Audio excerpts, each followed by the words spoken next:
100,000.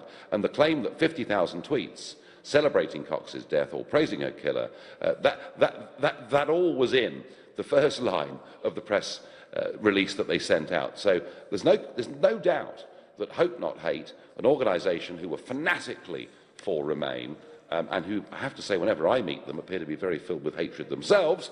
But please, if you're from Hope Not Hate, ring in and tell me it's all about love and peace. But actually, many people did grossly over-egg the pudding, and I think of that there can be very little doubt. But I wonder what Sir Phil in Peterborough makes of this. In Peterborough, Sir Phil, was there a big rise in people saying horrible, beastly things? I think there was, Nigel, yes. I hope you're well, by the way. Thank you. I'm all right, yes, and you? Yes, yeah, good, thank you. Yeah, so we actually had, we've got a very large EU population that have come in. Yes. And at Peterborough was we were 70% to leave Europe. Yep. But the European Union? The European Union, yeah. And the amount of abuse that I've heard myself, I own a pharmacy, and so we meet a lot of people, and a lot of people are from the EU, from the continent, and they have been telling me that there has been quite a significant rise in the way that they've been talked to badly just throughout their everyday kind of life, and it's a little bit upsetting, to be honest. Yeah, but Sir Phil, I remember going into Peterborough, campaigning by the cathedral back in 2009, and already those tensions were there. Already bad things were being said between the Polish community and the English community. So this wasn't just because of the referendum, surely. Well, the problem with the referendum is it kind of legitimised that belief, rightly or wrongly. People have taken that as as a cue that they are allowed to express this sort of hatred towards them, and it's just not on. And to be honest, okay. Well, Sir Phil, I take your point. I pick it up. You saw it in Peterborough. The referendum did make it worse. Let's hope it's short term. But right now, you're listening to the Nigel Farage Show, exclusively on LBC and live from Strasbourg, and it's 7:15. Nick Ferrari at breakfast on LBC. Tens of thousands of new mothers are seeking help at A&E units or GP surgeries because they can't reach a midwife to seek advice. So says the NCT parenting charity that conducted the research. Lucy's in Burnham-on-Crouch. I had a stillborn daughter full-term 2 years ago. Being my first stillborn daughter, you don't really know what's supposed to happen. But basically, once I left the hospital and left my daughter there, I never ever heard from the hospital again. Nick Ferrari at breakfast every weekday morning from 7, only on LBC. With Hampton by Hilton, making you welcome at over 40 hotels in Europe. At Oak Furnitureland, everyone knows our furniture is 100% real hardwood. And it's also 50% off. But most importantly, it's 100% real hardwood. Yes, but don't forget it's also 50% off. At Oak Furnitureland, quality and price are both important. So make sure you don't miss our February super sale, where everything's 100% real hardwood, with up to 50% off. Our February super sale ends this Sunday. Visit oakfurnitureland.co.uk to find your nearest store. JustATrader.com. Washing machine on the blink? No problem. Just shower your clothes on. Job done. And you'll smell like coconut cream. Or get yourself on TrustedTrader.com and find the right person to do the job for you. Pop in your postcode and the trade you need, then you can choose from loads of tried and tested tradespeople in your area. Reviewed, reputable, right good tradespeople. Visit TrustedTrader.com. On a travel pack tailor-made holiday, you get to see the very best of the world. Tour the famous Route 66, the spectacular Canadian Rockies. Experience the magic and history of India, the wilds of Africa, or the exotic Far East. Start your journey with Travel Pack. For amazing prices on your tailor-made holiday of a lifetime, call Travel Pack today on 0208 903 9999 or visit travelpack.com. Atoll protected.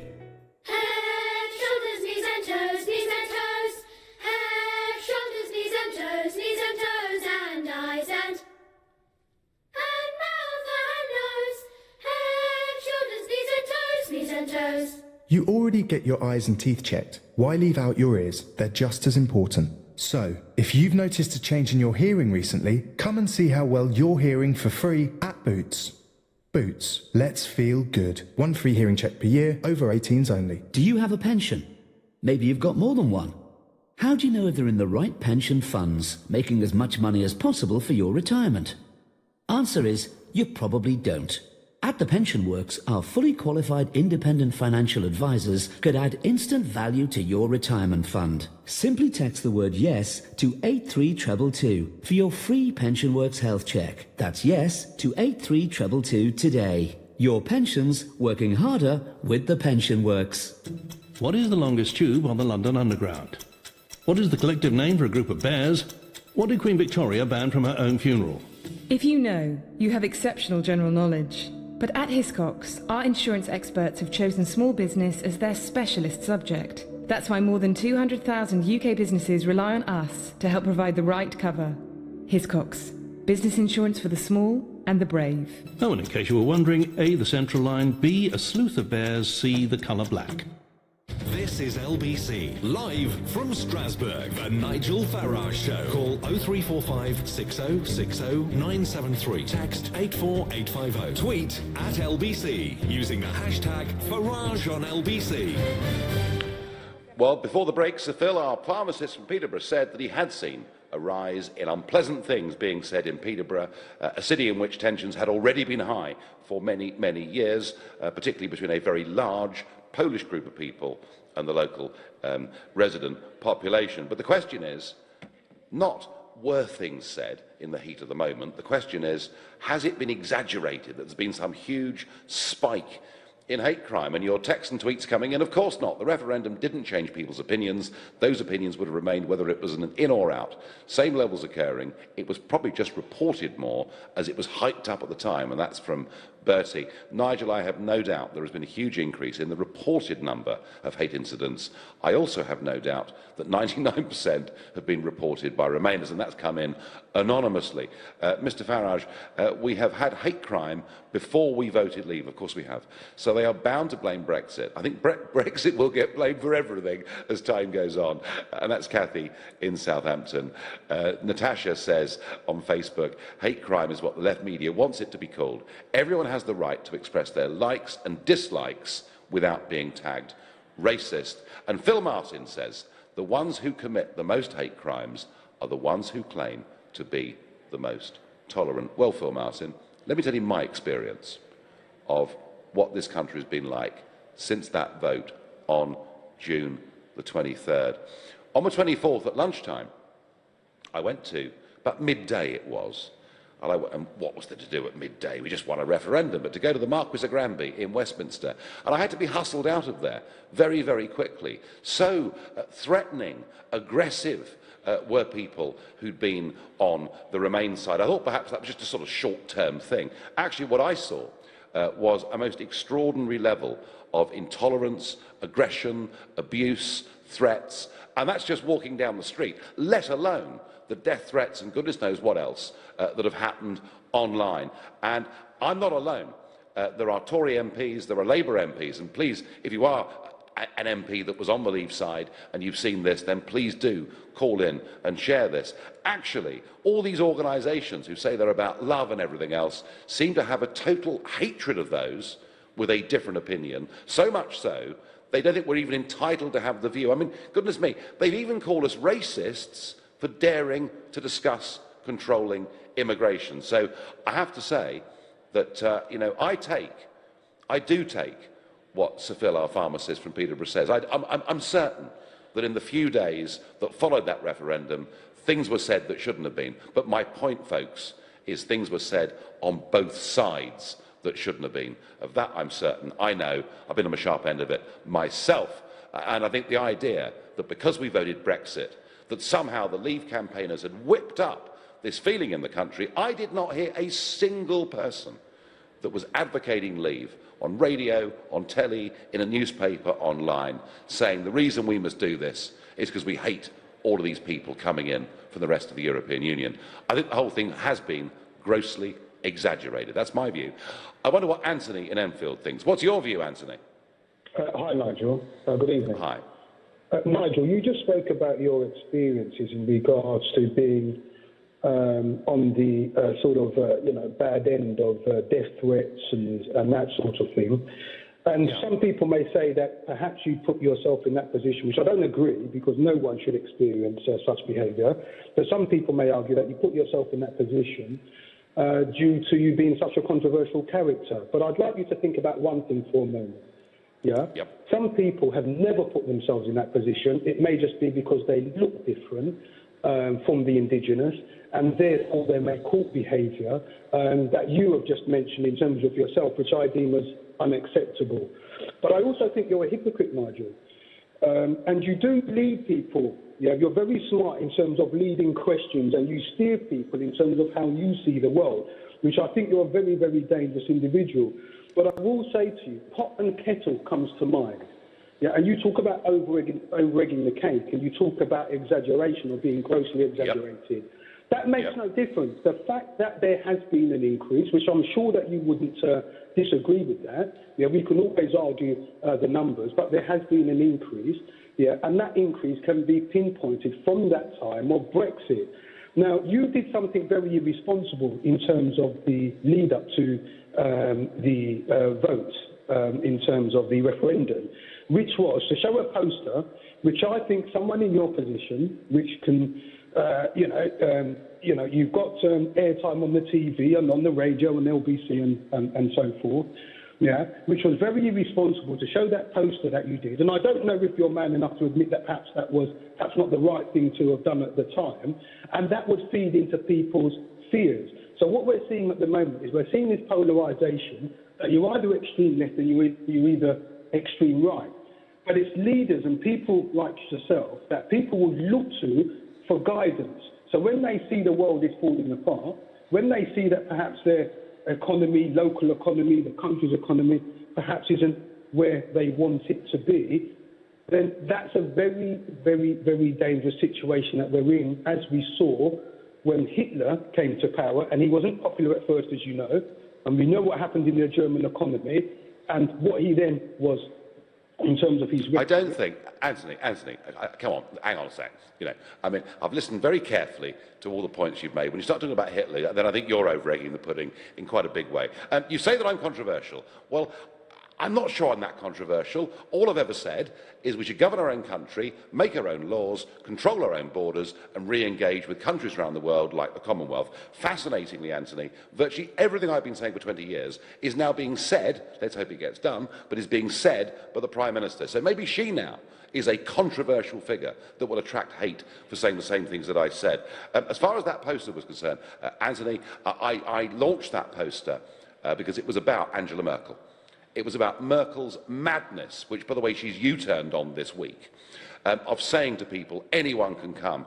And those people weren't refugees, Anthony. They were young males. They were economic migrants rushing to get into Europe because of what Merkel said. And what the poster said was, the EU has failed us all. I can't apologise for the truth. Absolutely not. But what I do think is that tensions were high on both sides. And, Anthony, I take your point. And, by the way, I'm conceding that bad things were said post the referendum. I think bad things were said on both sides post the referendum. Do you know, when England played Germany at football, people in pubs sing 2 World Wars and 1 World Cup. That's pretty insulting, isn't it? Major national events do lead to this. But do you honestly, Anthony,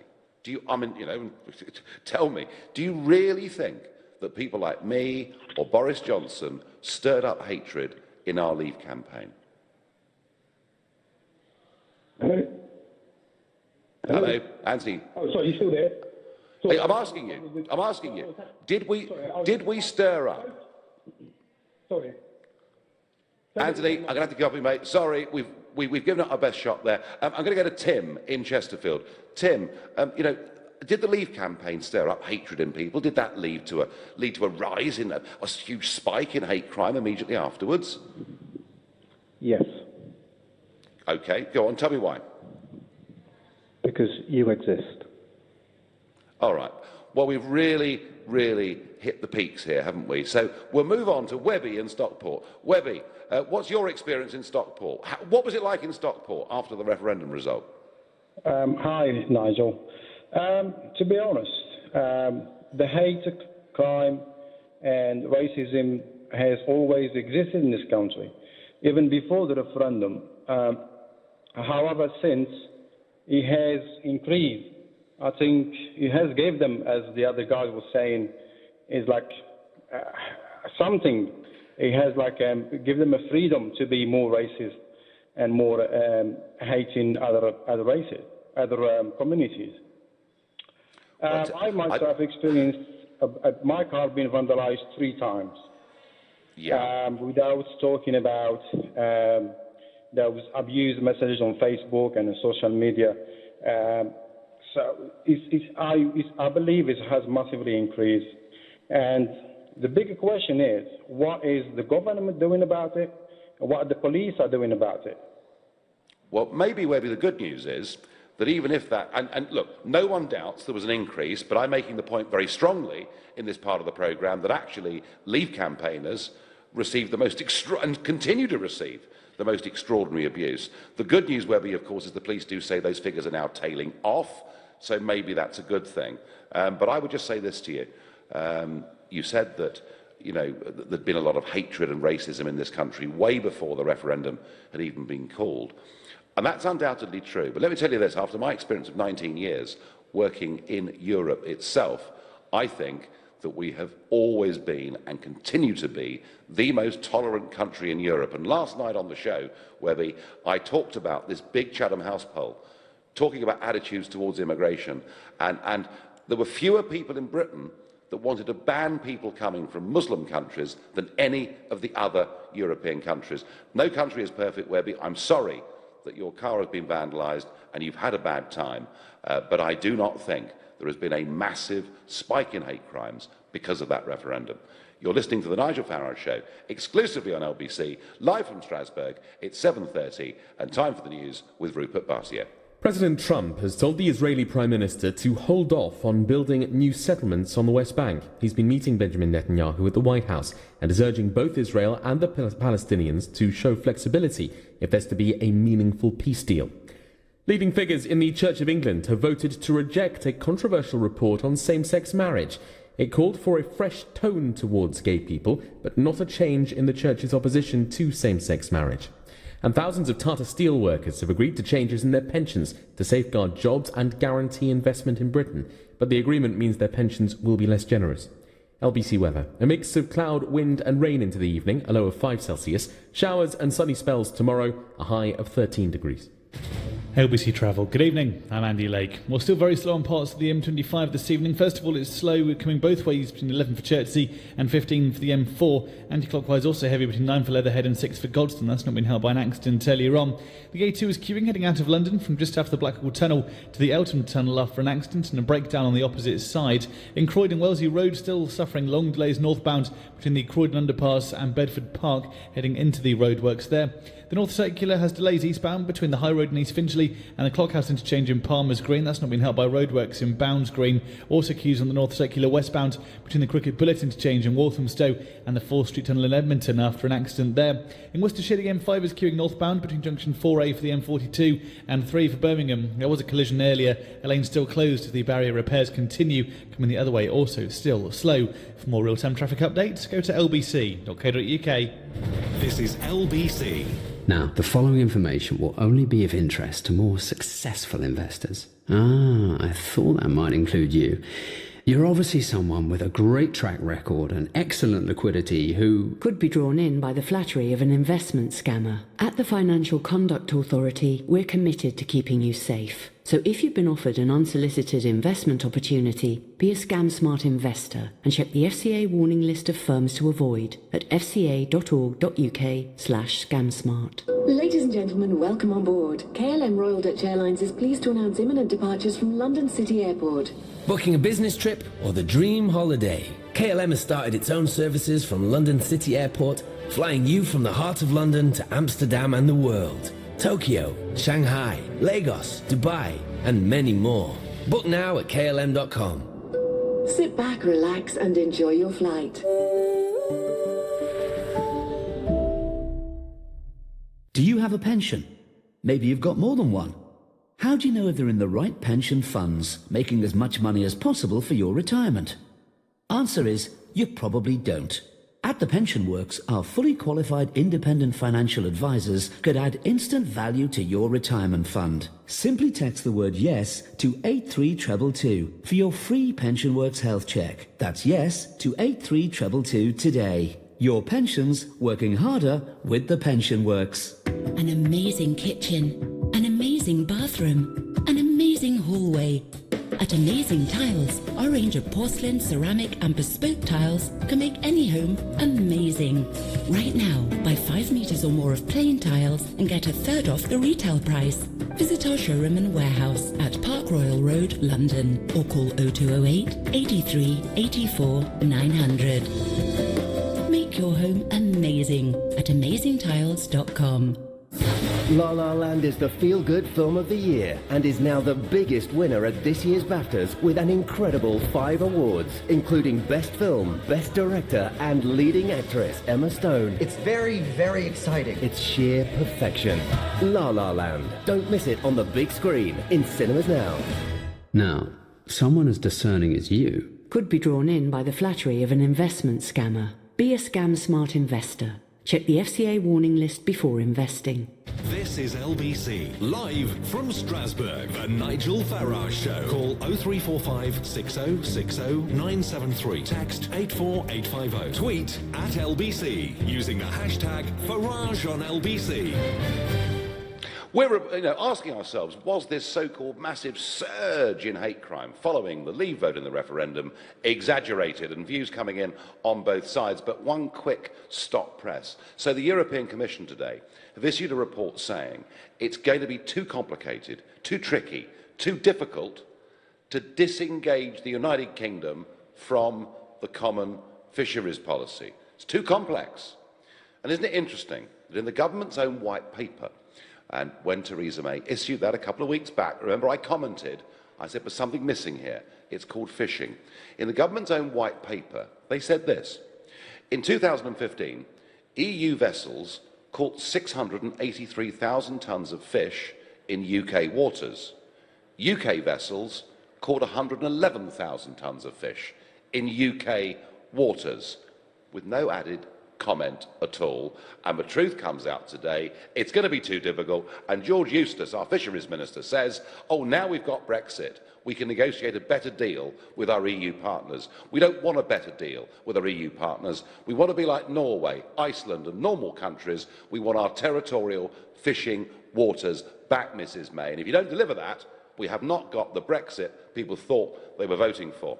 And one other little story out today, European related, is the European Commission today have given the United Kingdom our final warning over air pollution. Now, this has been rumbling on since 2010, and to be fair, it's not just the UK they're threatening, but we're facing the possibility of a £300 million fine because the air quality in our cities isn't good enough. Funny, isn't it? We get a southeasterly wind, and all the pollution from Germany comes to British cities, and we're told it's our fault. I suggest we leave quickly and we don't pay a £300 million fine. Back to our question. No one doubts, surely no one doubts, that bad things were said on both sides, both during and since that dramatic referendum on June the 23rd last year.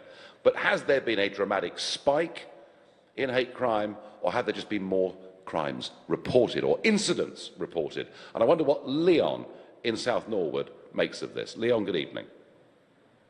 Hi, Nigel. How you doing? I'm all right. What do you think about this?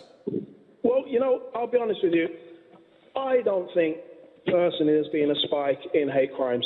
And the reason why I say this is this. Hate crimes have always been around, okay? And I'll draw a parallel. If you look at the way the media reports the rise of the far right, they talk about, they connect it to Islamic extremism, okay? And I can tell you, as a black person, growing up in the UK, parents are Jamaicans, of immigrants, countless situations where we've witnessed situations with the far right during the time of being raised. But the media chooses to report certain things, to justify certain things, and what they're doing now is justifying for the Remainers the situation with hate crimes. Do you understand me? Are you with me? Yeah, I am with you. I mean, tell me, Leon, how big is the far right in South Norwood? Well, it's not big in South Norwood, but they've always been there. The presence has been there for the last 20, 30, 40, not in South Norwood, but in many parts of the country. Okay, and you can ask any non-white person in certain parts of London, Bermondsey, certain parts of Bethnal Green. There are certain parts of Birmingham, Pipe Hayes. My uncle was stabbed in the early 90s just for being black, being in the wrong place. There are certain places you cannot go as a person of colour after a certain time of day. And this situation has always been there, but they talk about it now the last 4 or 5 years. So what's new to many people is not new to other people. Do you understand me? For some people, I do. I mean, the referendum itself, was not there was no issue of black versus white in the referendum, Leon. I didn't see it. Did you see it in South Norwood? Absolutely not. But the point I was just trying to draw a parallel. What I'm saying is that hate crimes have always been around. Yeah, of course. Of course. But Leon, I would say to you that when I compare that to the rest of Europe, I think we are the most tolerant, easygoing country in the whole of Europe, personally. I've just moved back from Sweden. I've spent the last 15 years in Sweden, 3 years between Spain and Norway. I've just moved back. I've been back in England 4 weeks after being abroad for 18 years. So I've got some great experience of how it is in Europe.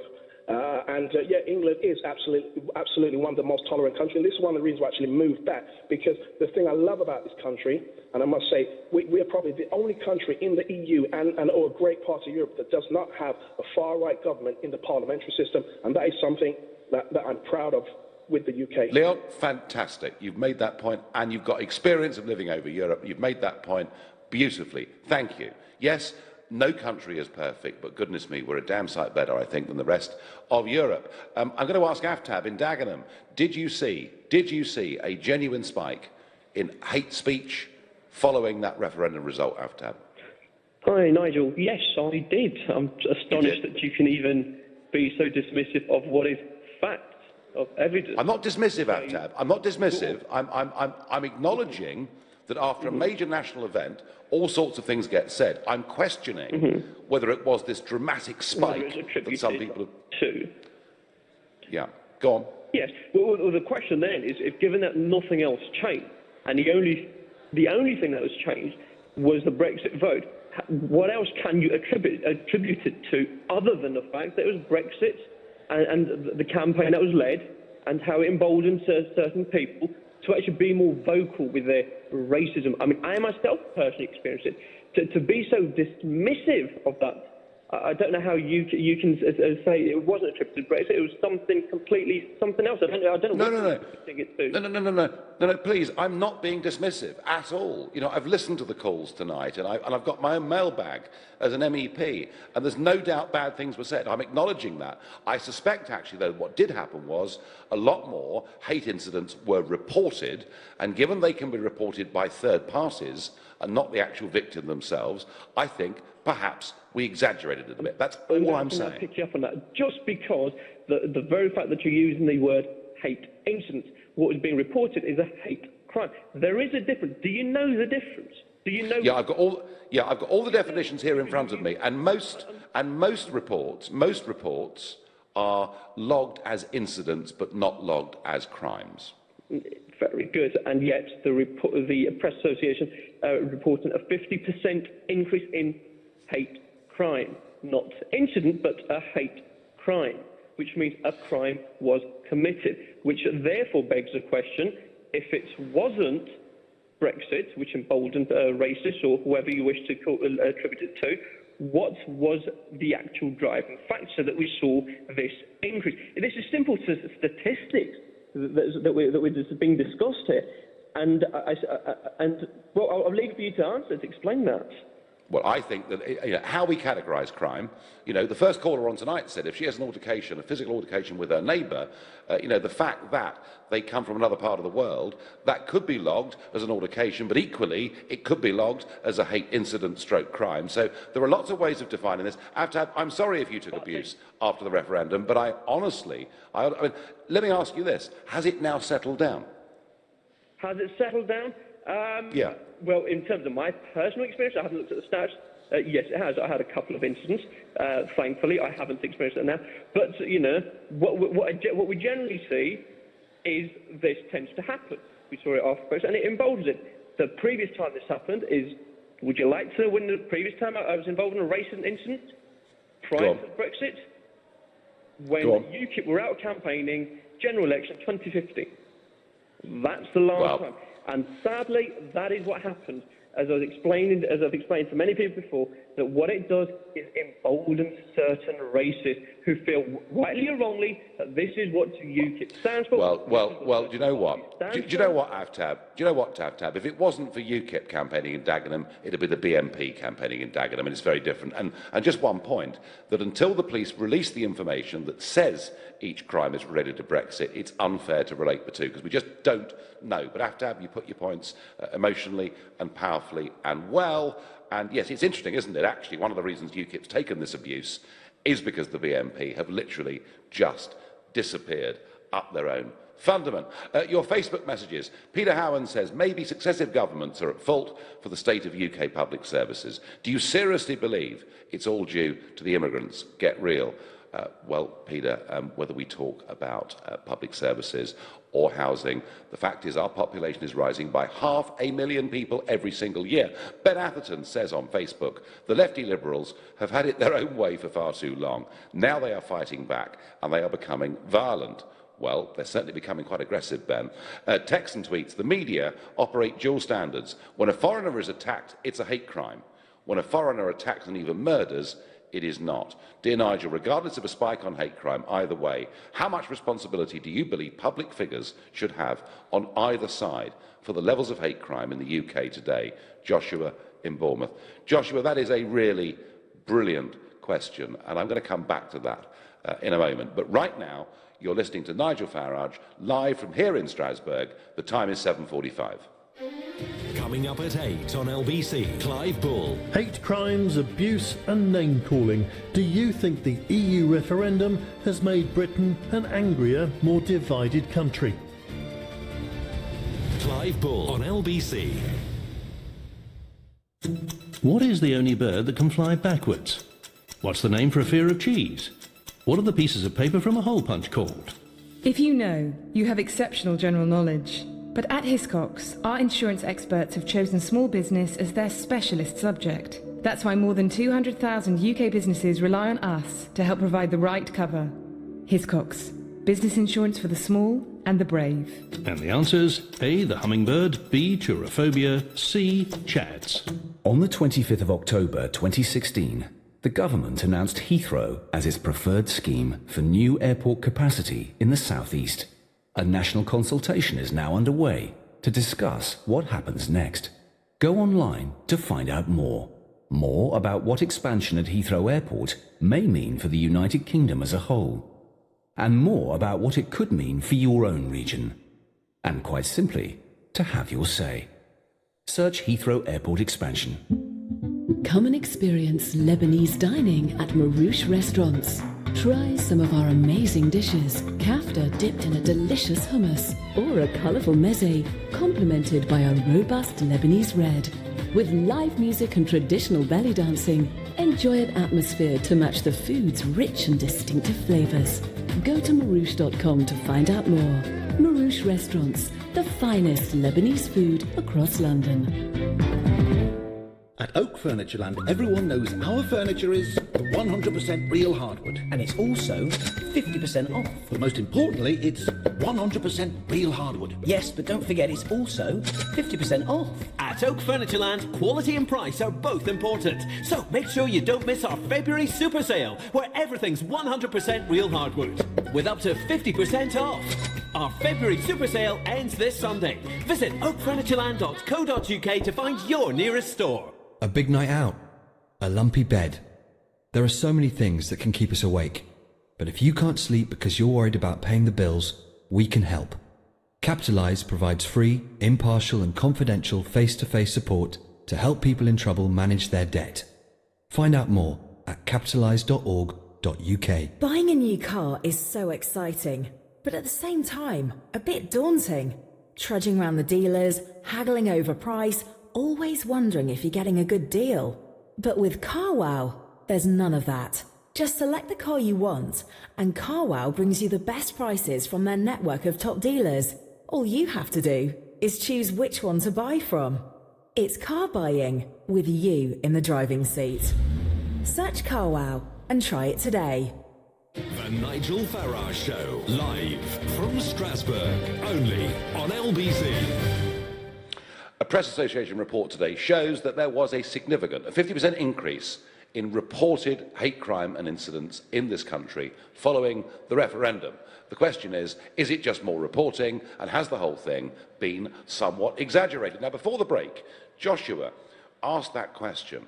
He said, how much responsibility do politicians on both sides of the argument have for an increase in hate crime? Well, Joshua, the answer is, of course they have responsibility. I have been called sexist, homophobe, Little Englander, hater. I mean, there is no term of abuse that has not been thrown at me by politicians on the other side over the last 15 to 20 years. And yeah, I've said one or two pretty sharp things back, but nothing ever in line with that. And I would just say this to you, Joshua, that people may not have liked some of the realities, some of the facts and figures, some of the images that were used by the Leave campaign. But at no point did anybody in the Leave campaign ever incite anyone to be nasty to people on the basis of where they came from. In fact, quite the opposite.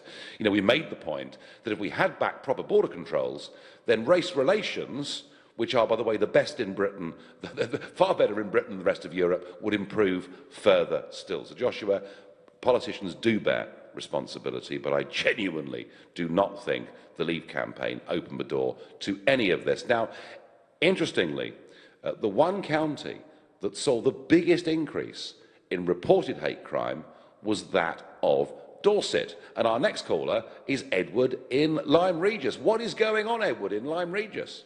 Hi there. Well, I don't think there's a spike at all. I think there's just been a lot more sensitivity, basically. Yeah.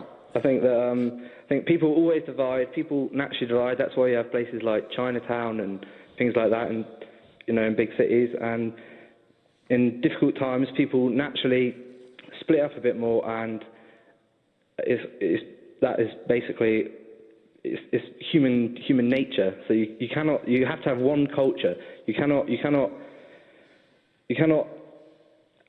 mollycoddle to everybody, sort of thing. If you sort of say, I'm getting a bit lost here, but. Well, passions, Edward, were raised by the referendum and all sorts of things. And certainly, June the 24th, I've never seen the country so polar, in a sense. There were people cheering and there were people crying. And it was a very, very big moment. In many ways, general elections are a bit like that, aren't they? You think about it. Just look at what gets said. Campaigning on the streets between activists in the Labour Party, the Lib Dems, the Tories, UKIP, whoever it is. So passions do get raised by these events. But no, Dorset, you are the #1 part of this country, Edward, for a huge 100% spike in Dorset. Complete rubbish. It is complete rubbish. Edward, so, yeah. I thank you and enjoy the beautiful Lyme Regis. Your Facebook messages, texts and tweets, do we need to get bogged down in the technicalities of this debate? Or should we recognise that the referendum led to a vast increase in hostilities towards migrants from both inside and outside of the EU? Well, Sam, it also led to a vast increase in hostility against Leave campaigners. The Remainers expressed open hatred for those who voted Leave. Well, I've certainly experienced that. A great one here. In denial again, Nigel. Amazing how some folk deny statistics and evidence. Also, remember Joe Cox's murder. Deny and ignore all you like. UKIP has contributed to the rise in hate crime. Well, do you know what? You're absolutely right. I shouldn't have bothered. I should have just let Nick Griffin and the BNP do it all. Wouldn't that be great? Wouldn't you be happy? And my last text here for the moment. There's no way that the Leave campaign stirred up hatred. That's just a load of absolute nonsense. Anger in our society long predates the referendum. You're right about that, Nigel. And that's Alan in London. And I've got Hassan in Southgate. Hassan, how did the referendum impact you there in Southgate? There has been impact in Southgate. I'm not going to deny it, but I'm not going to sit here and sort of over-exaggerate it and make out like Southgate has changed detrimentally and I'm no longer happy there. I am British born. Yes. I am also a Remain voter, but I am also of Turkish Cypriot origin.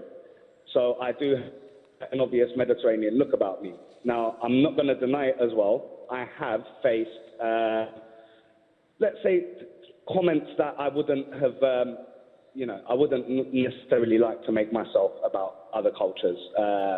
Off-the-cuff jokes that have become normalised, such as, "We've voted leave now, when are you leaving?"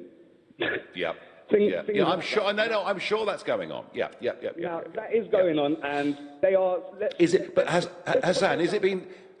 Hassan, just tell me, is that being done with malice, or is it being done in genuine, friendly, jocular jest? Well, this is what I was going to say. I mean, it depends on who it's coming from. There have been incidents where I've quite knowingly known that the person has said it with no malice at all, and it's just become a general joke. It's something that's going on. It's in the media at the moment. Everybody has a bit of a joke about it. But on the other hand, there are some people who, when they say it, you can see that they mean it, and to the core have, a racist or, not necessarily racist, but hatred at least, deep within them. Now, I'm not going to deny, you've been making the comments a lot throughout the show this evening. This hatred and this rhetoric is something that has pre-existed Brexit. It's stupid. It's stupid to deny that. But what I would say is that Brexit has opened the doors and made it more acceptable and given voice and emboldened people with those views. And I'll explain why. In this country, I believe that we have a culture for blame. Now, I'm going to make some quite historical but poignant points. If we look at, for example, our performance in football, let's go back to Euro 96. We had an abysmal performance, we lost the tournament, and then what did the entire country blame our performance on was the colour of the kit.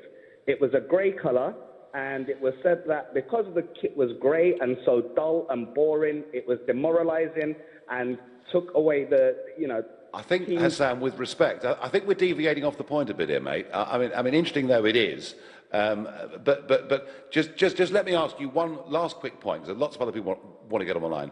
You said you saw what you saw after the referendum. Do you think we're now back to normality? When not back to normality, I think times have changed. I don't think we'll ever go back to what we knew Britain to be before. I don't think things will ever be the same. And I do think that, what people are complaining about, racist acts and so on, they have increased. It is directly linked to Brexit. And I think a lot of it is because we have a blame culture in this country. You've opened the doors by saying, look, the problem is immigration. The problem is we have no control on our borders and so on. And therefore, you've given a reason. You've pointed I think, Hassan, to be honest, for the 20 years before that, you weren't even allowed to discuss it. So the fact we did discuss it did raise passions. I thank you for your call. Mr Farage, you appear to be a one-trick pony. Have you any policy ideas to make Britain great again, apart from divide and conquer? Peter in Glasgow. Yes, Peter, I really, really do. Let's re-engage with the rest of the world. Let's govern ourselves. Let's be confident. And let's have a skills-based immigration policy like Australia. That's a start, Peter. Hi, Nigel. I believe that in a prosperous society, there is no hate crime. Hate crime is a sign that some people are not doing well. George. Nigel, hate crime has always been here. I remember the National Front marching and the BNP in Dagenham. Stephen, the London cabbie. Well, Stephen, I made the point that UKIP now is strong in places like Dagenham, and it is a non-racist, non-sectarian party with lots and lots of people from ethnic minorities and all religions and all orientations active within the party. And I'm going to go, my last caller of the evening is Will in Leamington Spa. Will, what did you see in Leamington Spa? Oh, hi Nigel, it's good to be on. Well, basically what I wanted to say was the fact that I think most of this is actually caused by left-wing sort of media and parties, because what they do is something like UKIP's position, which was a completely logical position, is made out to be some sort of balmy racist thing. So then all these racists that are, let's say 0.1% of the population, then go, oh, 15% of people agree with me. So they then get a sort of certified view, while at the same time everyone else is in hysteria because they think 15% of the population is agreeing with some sort of racist sort of crackpot view, when in reality it's just the fact that there's such a bias representation of what the viewpoints actually are. that everyone thinks. I think Will. And you can see the same with Trump in America. Is that right? I think you're right, Will, because actually I have been through years of being the only person saying we should have an Australian-style point system. Myself and my UKIP colleagues, mercifully in the referendum, others joined us. Will, thank you. You're my last caller of this evening. We've got through a shed load tonight of texts and Facebook messages and everything else. And my final thought on this is no one in the Leave campaign wanted to stir up hatred in this country in any way at all. Those